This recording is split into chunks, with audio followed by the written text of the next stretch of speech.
you once again to the SCORE Business Showcase, where you can get insight on many businesses and also how it can help you in the future as far as your successes and also your challenges.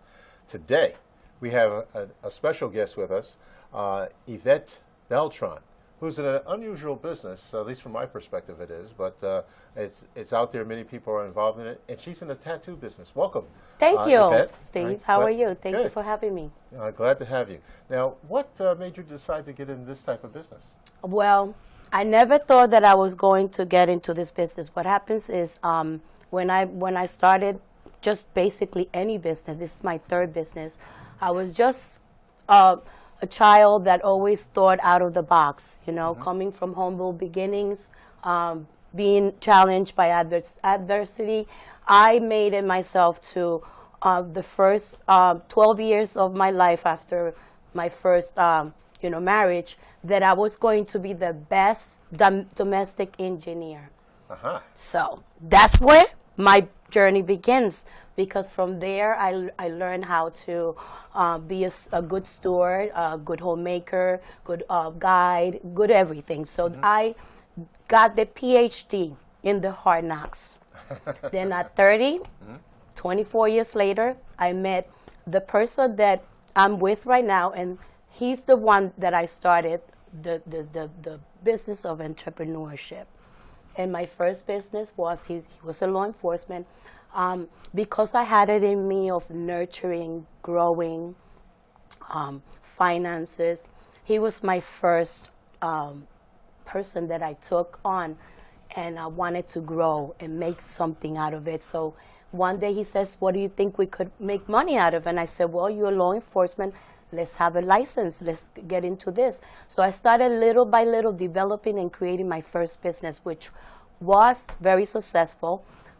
It was in the 2000, and it was in Hudson Valley. And what was that business? It was an investigation and security. Oh, okay. Yes, very well known in the Hudson Valley. He was able. I mentored him. He did radio. He did. Not knowing that I was mentoring, by the way, when I started this, I never thought that I was actually giving him my life experiences from home as a homegrown mother.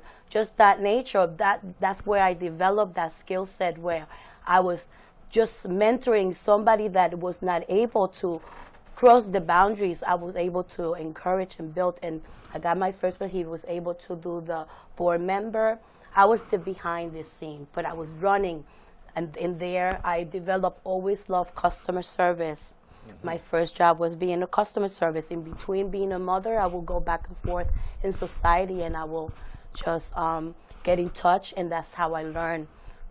PhD, I got my from the hard knocks, and then when I got that business for 10 years, I was able to be successful to be involved in the community, and I grew up to the point where motherhood came back into place, and I had to let go. Okay. So then I learned that experience, and then I developed another business, which was the security and school. And I did that for a couple of years, picked up a partner, which is a bad thing. Could be a challenge, huh? It can be a challenge, two different ideas. I already had a business partner, which is the person that I was marrying, the person that I was developing into my creation, the things that I will, saw, that, the need, and I saw the way of us making extra money, and it became something bigger than. Because then once I got into it, you want more, you strive for more, you meet more, and it was more the passion of the customer service that got me into it. I love people, I love communicating, I love to serve. So now that was your second business. Now your third business. What brought you into the tattoo business? So then what happened was something, you go through those tough challenges in your life, and in 2007, I decided that I needed a new life. So I decided to move to Florida.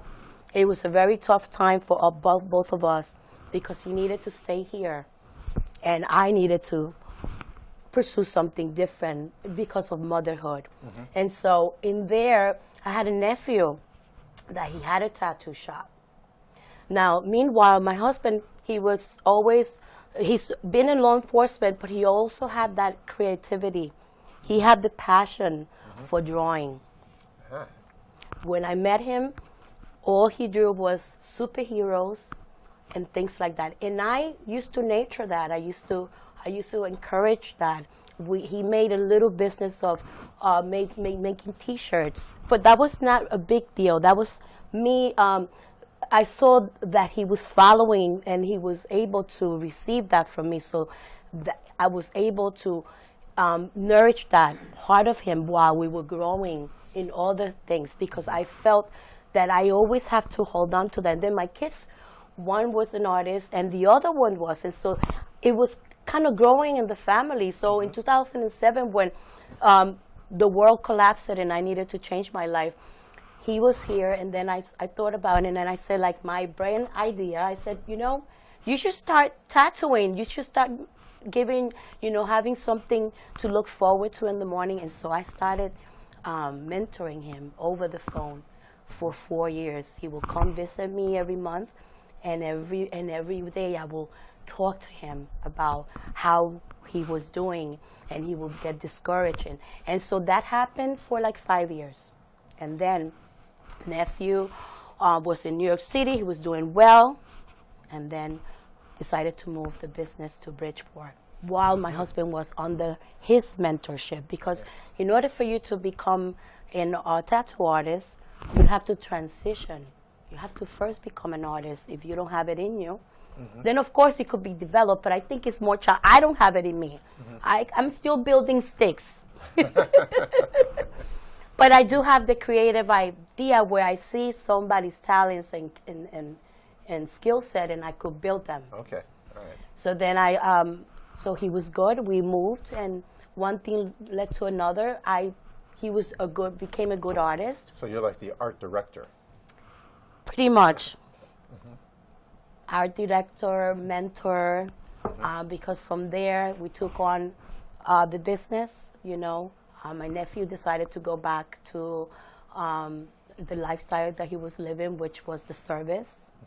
And then from there, he was a sniper. From there, he wrote a book that is already in Barnes. Yep, it's a bounty hunter book. His name is Jason Delgado. So he was the one developed this business, and then he no longer wanted to be part of it. So we kind of took it. Now, how long have you been in business now? With this business, Yes. a year. Okay, all right, good. And how is it going as far as successes are concerned? Successes is superb, because when I got into this industry, I never thought that. I always thought this industry as something that it was not acceptable in society. And so when I learned and I saw when the customer come with a concept and ideas, and they come to you, and they present a story behind it, that's when I felt that I was in the right place. It's interesting. Our last time that we were in Hawaii, there was a gentleman there that actually gave us a tour, and he was Hawaiian, and also I believe there was some Japanese background in his lineage. Anyways, he had tattoos from his neck right down to his ankles, and it gave a story, as you were talking about there. Now, you kind of talked about how you got started, but what is your background, and is there a skill necessary to run this type of business? The skill set that I've learned was through my experiences in building businesses was I've learned how to manage and guide.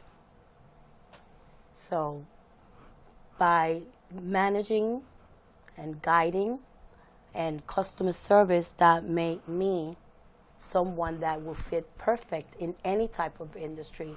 It don't matter what type of industry. It's the fact that once you know how to run a business, it doesn't matter. You just have to learn. You just have to have the passion for it. So it makes you an expert. It just makes you an entrepreneur with adventures. And when you know how to run and how to do it, it just comes naturally. When we first met, which was at a BRBC event, Bridgeport Regional Business Council, you were very excited about your business, and you still are.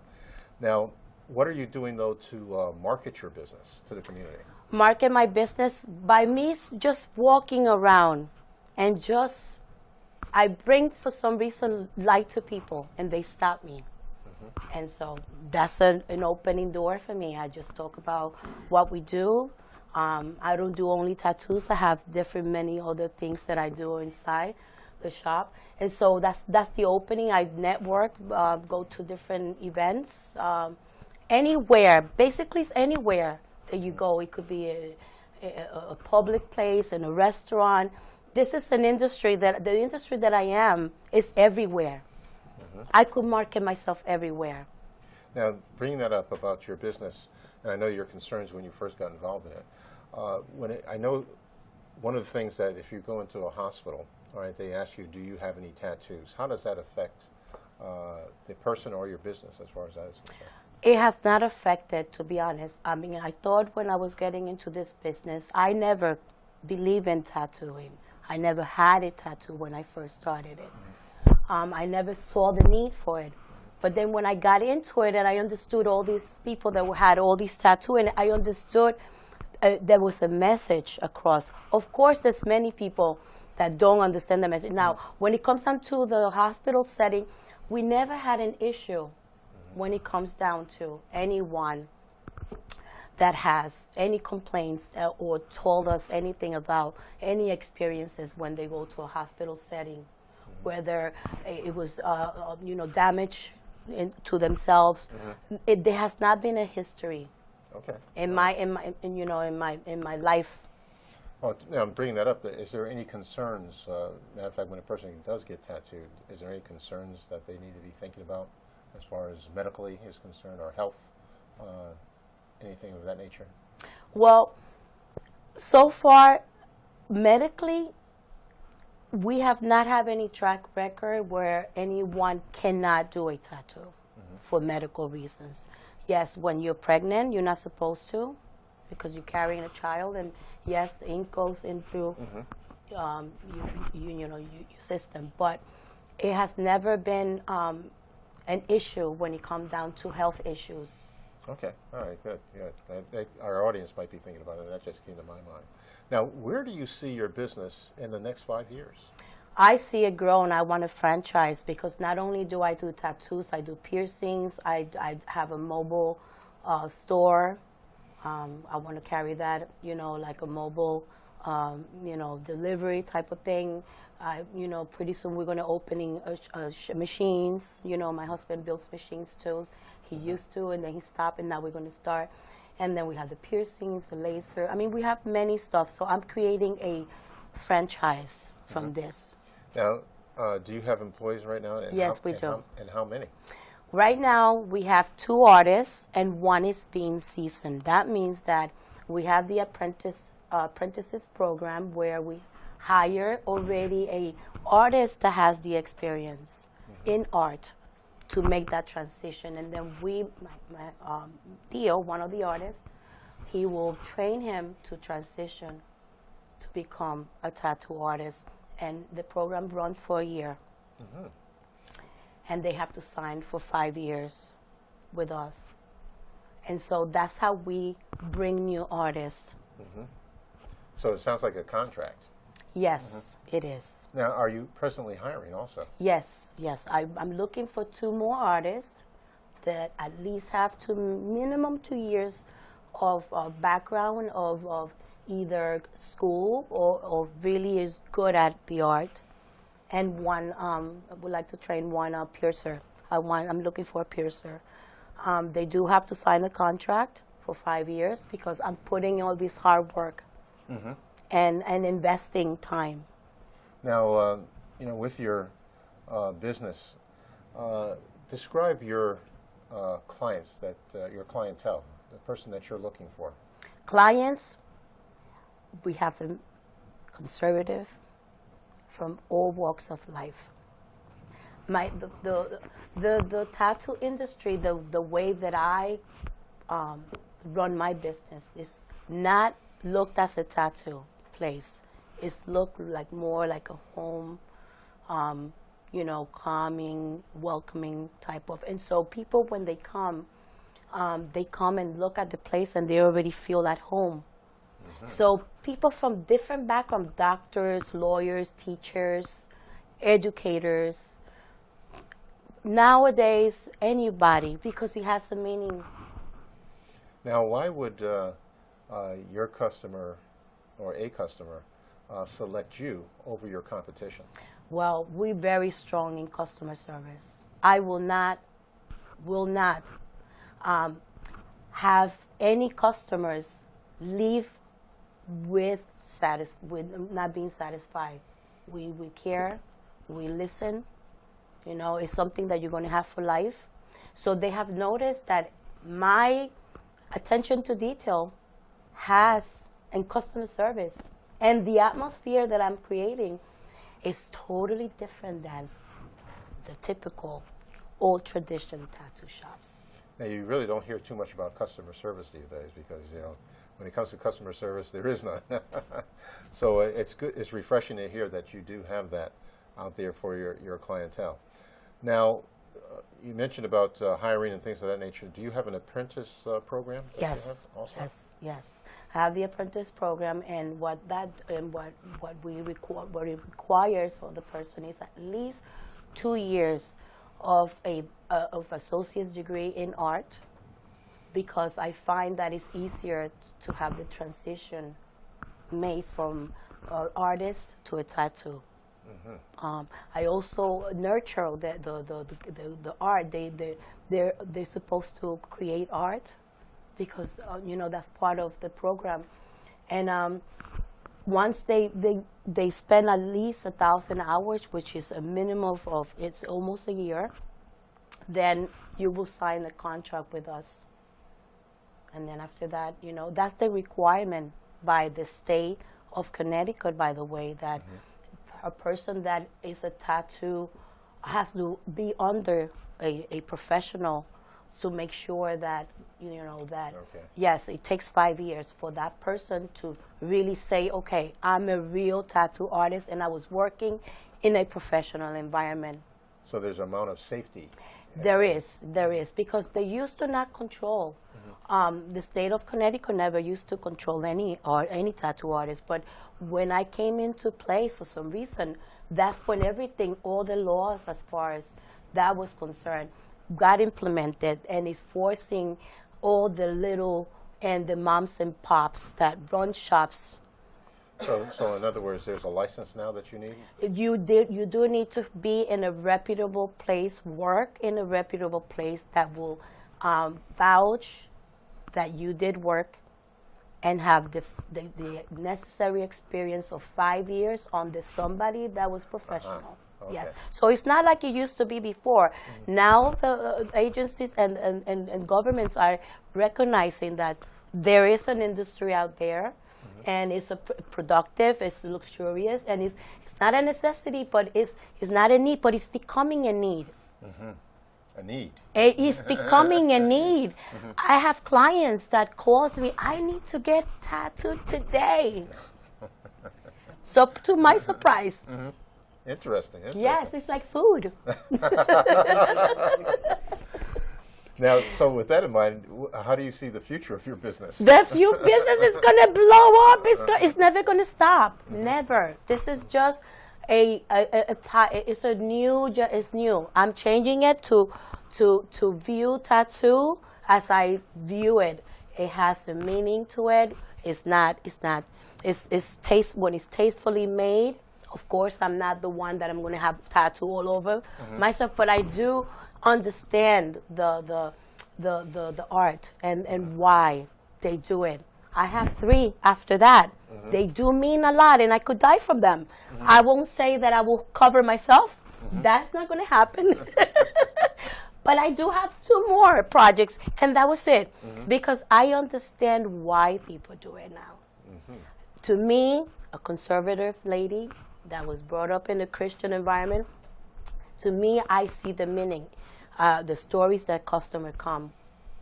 A person die, a father, It's memories. It's writings from a dead person came. They bring it to me, and they want that. The daughters want their father's writings to be in their bodies for the rest of that. So it's a now different. I see. Interesting, interesting. Now, besides doing your tattoo business, are there any hobbies that you have? Yes, I have this new hobby now, which Mondays, and I like to share my hobbies, by the way. On Mondays from 6 to 2, I have a book reading club. And also following that is the jump rope. I'm starting to jump rope, and it's basically for mental and health awareness. And it's just a gathering, something for us to talk about. Book is knowledge. Now, when you say jump rope, who are your clients for that? I have, I'm building, I already have few. And I have the trainer, which is Valerie, my trainer, and she speed rope. I feel that that's kind of unique. So it's something for us to. You said speed rope? Yes, What yes. What is that exactly? It's really going fast in your jump rope. Okay. And having the skill set not to move your arms. And just really? yes. And that's supposed to tone your whole body. So, and it keeps your heart young. You know, a friend of mine brought me to a spinning class, and I almost, I felt like I wanted to pass out. For 30 minutes, it's like nonstop, and I was on the floor trying to get some air. That sounds like that situation. Yeah, I know. Yes, but work in progress. And also, once a month, on the Monday from 6 to 8, a worship karaoke. Oh, interesting. All right. So they get to sing. Yes, you get to sing. Interesting. Now let's go back to the reading part of one of your hobbies. Any particular books that you suggest or that you have on your menu as far as reading list is concerned? Right now, the book that we are reading is called Truth. What do you call that? It's from John Stuluski. It's truth. It's the lies that hurt and lies that heals your body. It's more like healing book. Okay, all right. That we are reading now. Now is that Words that heals and words that hurts. okay? Words. From, okay. Yes, words that heal. Just got a little, of Right. words that heals and words that hurts. All right, so this is more on the emotional side. Yes, it's more spiritual. We need spiritual back. We sometimes, our lives is cluttered with many things that are negative in your life, and I feel that you need that space of that downtime where you touch with your inner self and you kind of just bring reality and also, get in touch with your feelings. Now, you earlier mentioned about a franchise. We were talking about that at one point. And do you see yourself going out of the state of Connecticut, or is it just going to be inside of Connecticut? No, Florida is going to be the next door. Uh-huh. Yes. And why Florida? I'm moving there. I'm retiring in a couple of days, a couple of years, so I'll be coming back and forth. What particular part of Florida are you thinking about? Well, right now I live in a small little farm, like it's Groveland. It's like in the center of Florida, Okay. 5 acres, and just live the farm life. But I'm thinking Claremont. It's like within the area that I'm half an hour where I'm going to be living. Is that near like Orlando? It's close to Orlando. It's like an hour away. It's the central of Florida. It's where the orange groves used to. Oh, yes. Yes, so that's where I built my other tattoo place. Is that because it's warmer down there? Is that what you're thinking? It is. I'm from the island. Yes, I need to go back to my to the warm weather. I think I'm just, even though in Florida it does get cold, and you do need that coat and boots at times. Yes, yes, indeed. All right.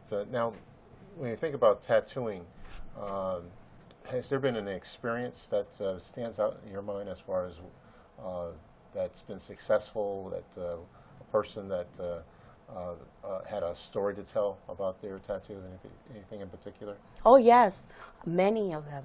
Many of them come with a concept, and several cases. They were had to do with the father passing away, okay. and giving the writing to the daughter. I guess she was smart enough before he passed to write, "My dear loving daughter," and the same with his hands, and that was put in her body, and that was a special. And the thought that she walked away with that, and she was happy and excited. Mm-hmm. Interesting, very interesting. Well, let me, before we conclude, I'll just talk about this book real quick. This is on Transcend for our people out there in movie land. This is 9 steps to living well forever, actually. It has to do with health and nutrition. And this is add something to your life. And you can, of course, get it at the bookstore or even go to the library and do that. We'd like to introduce books to our people out there in movie land, so to speak. Mm-hmm. But thank you very much for sharing, all right, your story. And by the way, where are you located at? I'm located at 4380 Main Street in Bridgeport, Connecticut. And, you know, it's just stop by, say hello. Yvette, it's been a pleasure. Thank you very much for coming. And thank you for joining the SCORE Business Showcase.